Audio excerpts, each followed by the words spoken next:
Assalamualaikum warahmatullahi wabarakatuh. Perkenalkan, kami dari program studi Statis Matematika Fakultas Tarbiyah IAIN.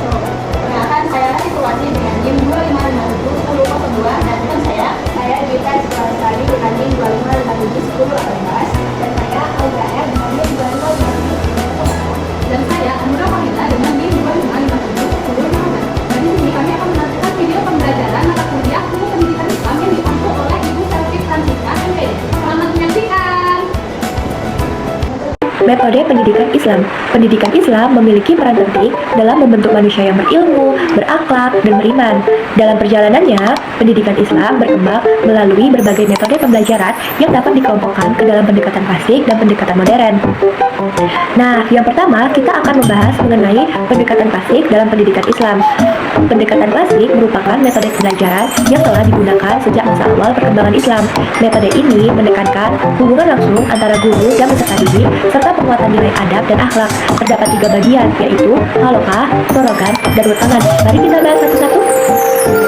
Yang pertama, metode halaqah. Halaqah adalah metode belajar berbentuk lingkaran, di mana guru berada di tengah atau sejajar dengan peserta didik. Pembelajaran berlangsung melalui dialog, diskusi, dan tanya jawab. Metode ini tidak hanya menekankan pemahaman ilmu, tetapi juga membangun kedekatan spiritual, sikap saling menghormati, dan suasana belajar yang penuh kebersamaan.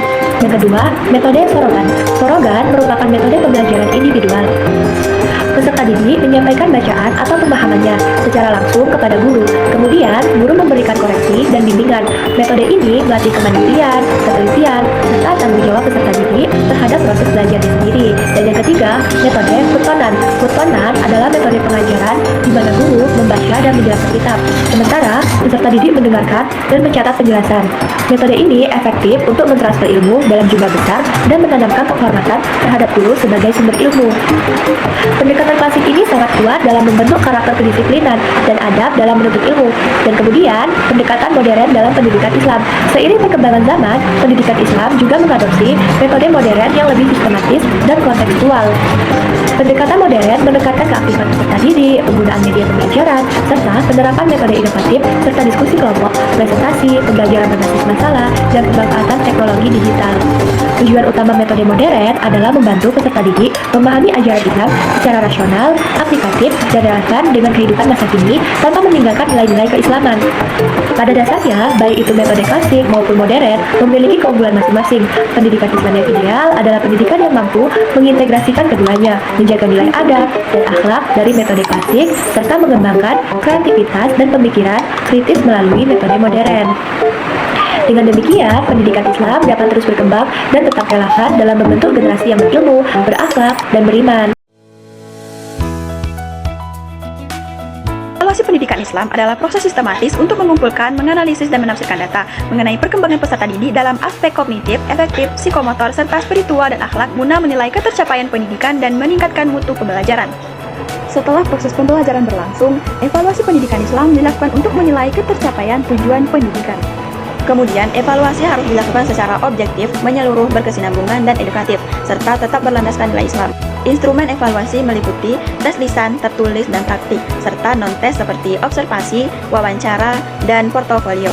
Teknik evaluasi tersebut bertujuan menilai tidak hanya kemampuan akademik, tetapi juga perkembangan akhlak dan ibadah peserta didik.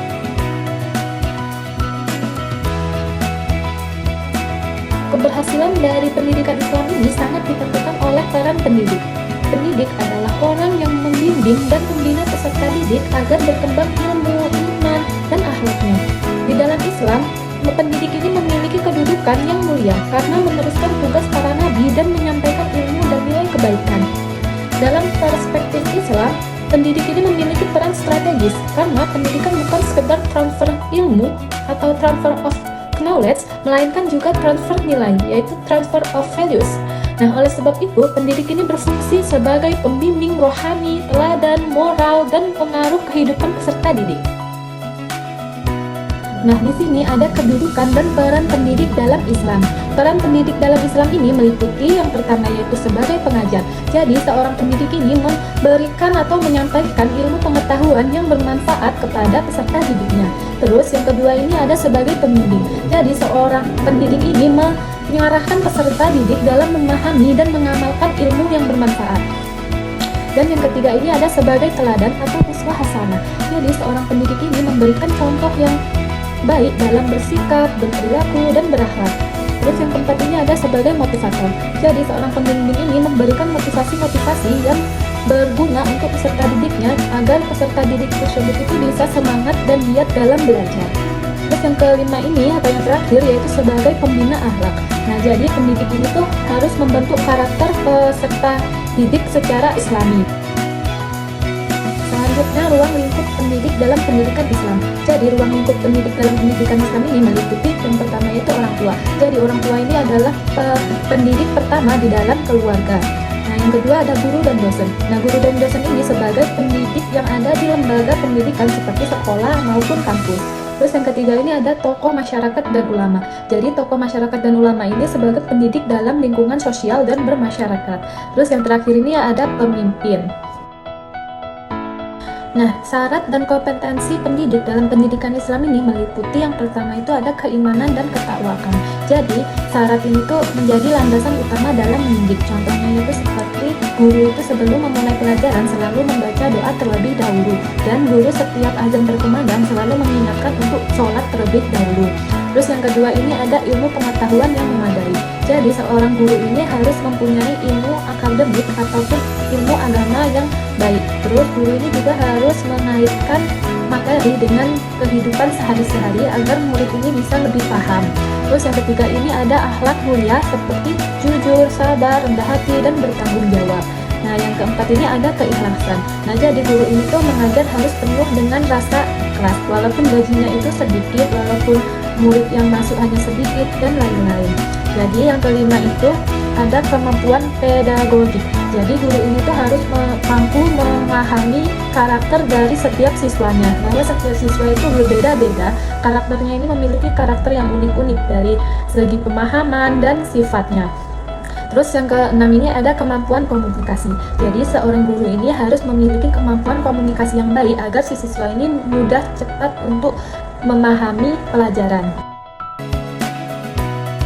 Nah, di sini ada metode pendidik dalam membina peserta didik.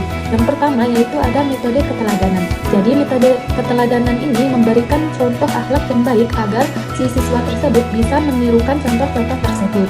Terus yang kedua ini ada metode nasihat. Jadi metode ini tuh digunakan untuk menyampaikan pesan moral secara bijak. Terus yang ketiga ini ada metode pembiasaan. Jadi metode ini digunakan untuk menanamkan nilai Islam dalam kehidupan sehari-hari peserta didiknya. Terus yang keempat ini ada metode dialog. Nah, metode dialog ini digunakan untuk melatih berpikir kritis dan pemahaman peserta didik. Nah, yang terakhir ini ada metode penghargaan dan hukuman. Jadi metode ini tuh bersifat mendidik agar seorang peserta didik yang salah ketika diberikan hukuman, dia itu akan merasakan jeda.